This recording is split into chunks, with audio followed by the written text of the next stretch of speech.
Birmingham has always been known for its pioneers and its entrepreneurs, and now there's a new name to add to the list. That name is Jake Hollier.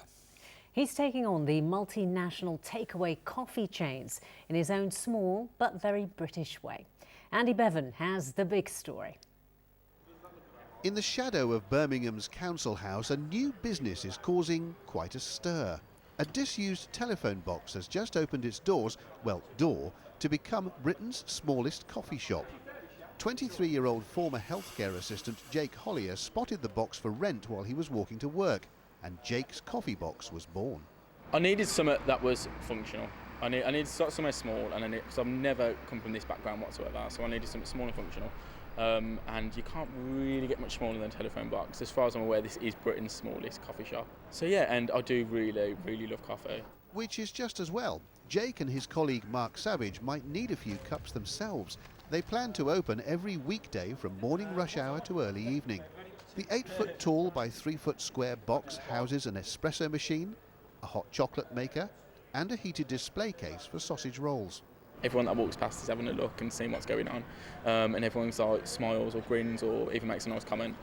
So it's been a really good reception so far. But are they buying coffee? Yeah, they're buying coffee. With mobile phones now in almost every pocket, hundreds of the old public ones have been removed, but many have found new homes and uses.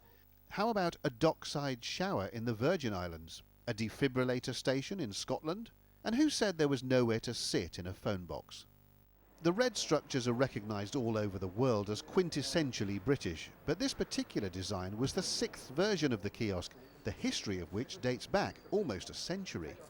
For that, you'll have to come here, to the National Telephone Kiosk Collection at Avon Museum in Bromsgrove. This is the K1, the first British phone box. It appeared in about 1921, and there are only around 7 still in existence.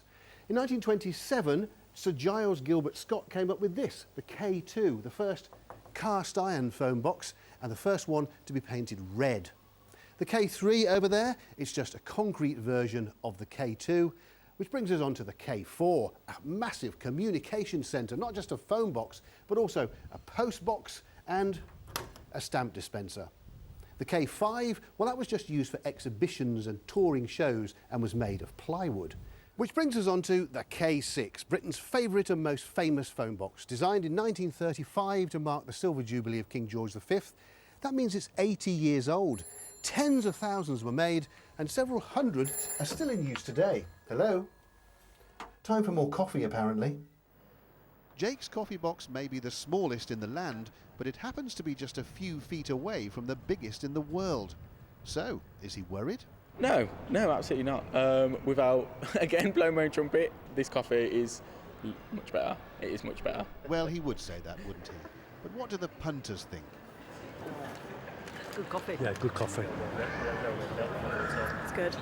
Jake eventually hopes to expand into the 3 other empty phone boxes alongside his. So, for once, that well-worn business mantra, thinking outside the box, might actually make sense. Andy Bevan, ITV News. Well, it's cosy, isn't it? Sheer brilliance, I think. Very good. Right, let's have some weather.